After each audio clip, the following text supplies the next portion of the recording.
Hi boys, hi girls, Ryanes, Railsons, Raimundos e oi para vocês que não têm esses nomes, tudo bem?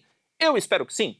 É hora de falarmos de questão do nosso quarto simulado de 2019 e para isso vamos olhar esta tabela nesta imagem que eu vou mostrar para vocês. Ela está mostrando para a gente, através de alguns exemplos, a concentração de pessoas nestas cidades. Então, por exemplo, a Guatemala tem como sua principal cidade, a cidade, nome criativo, Guatemala City, cidade da Guatemala. E nesta única cidade, 71,8% de todas as pessoas da Guatemala que vivem em cidades estão apenas nesta cidade da Guatemala City. Aliás, isso também acontece no Congo. A capital do Congo aí, Brazzaville, cidade que, aliás, também é a mais importante do Congo. Nesta única cidade, 66,2% de todos os congoleses que vivem em cidades ficam apenas em Brazzaville. No Haiti, a mesma coisa, em Porto Príncipe, na Tailândia, em Bangkok, né, a cidade da Tailândia, a mesma coisa, e em Montevidéu, capital do Uruguai, a mesma coisa, 43,2% de todos os uruguaios que vivem em cidades vivem apenas em Montevidéu. Ou seja, nós estamos vendo aqui um fenômeno de concentração urbana, populacional em uma única cidade, em uma única área urbana. Né? Aliás, nas aulas de urbanização a gente até fala um pouco sobre esse processo, que tem um pouco a ver com a macrocefalia, ou seja, quando do total de pessoas que vivem em áreas urbanas em um determinado país, elas acabam indo para um único ponto, para uma única área, uma população que fica muito concentrada nesses poucos pontos. Tá? E claro, se a gente está pensando aqui nessa tabela, vocês devem ter percebido que todas elas se referem a países em desenvolvimento.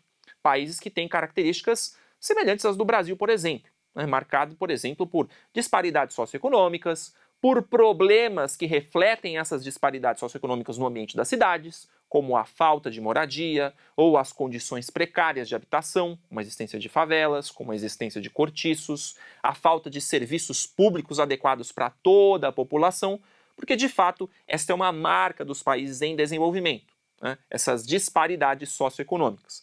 Mesmo no caso do Uruguai, que é um país de mais ou menos 3 milhões de habitantes, um pouco mais, é um país que, em termos de IDH, ele está acima da média da América Latina, ele não deixou de ter algumas características de país em desenvolvimento. E mesmo se você andar pelas periferias de Montevidéu, uma cidade com um pouco mais de 1 milhão de habitantes, você vai perceber que a pobreza também apresenta os seus traços típicos de América Latina nesta cidade, nessa região.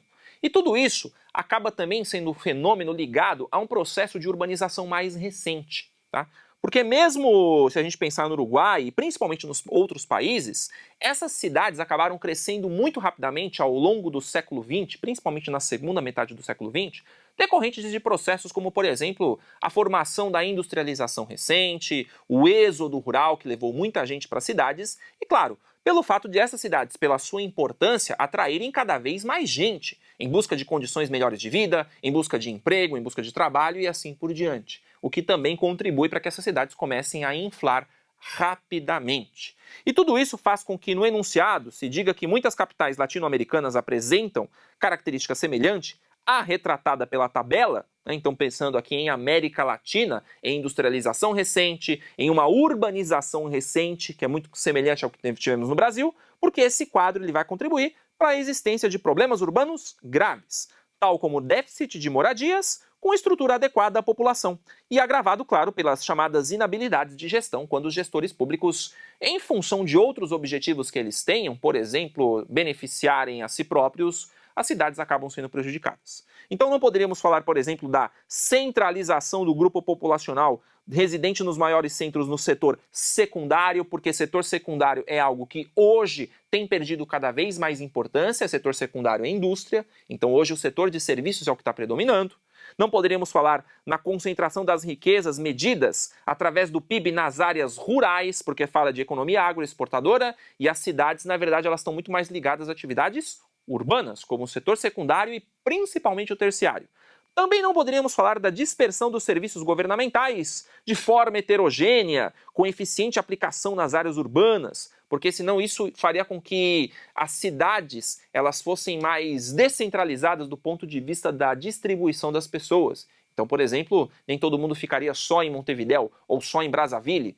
Outras cidades também apareceriam nesse processo como importantes. E também não poderíamos falar da inexistência de espaços anecúmenos, espaços que não permitem a ocupação urbana permanente. apesar da má distribuição da população pelo território? Porque, na verdade, apesar, por exemplo, pensando aqui no Uruguai, que é o nosso vizinho mais próximo, apesar de Montevideo ser a maior e mais importante cidade, outros espaços do Uruguai poderiam ser ocupados, como são de fato, pela agricultura, pela pecuária e assim por diante. É que em função de características locacionais do processo histórico, o Uruguai, por exemplo, Montevideo se tornou a cidade mais importante, tá bom? Então, pensando aí realmente como uma cidade latino-americana e como o enunciado diz, cidades latino-americanas, elas têm esses problemas decorrentes do crescimento rápido, do crescimento recente, da urbanização mais recente em relação a outras partes do mundo, com todas as suas repercussões, com todos os seus problemas. Aliás, falamos bastante nisso quando falamos principalmente da urbanização no mundo, no módulo de urbanização, tá bom? Com isso, eu espero que vocês tenham conseguido responder a essa questão. Espero que vocês continuem nos apreciando e acompanhando. Abraços a todos e a todas. Até mais.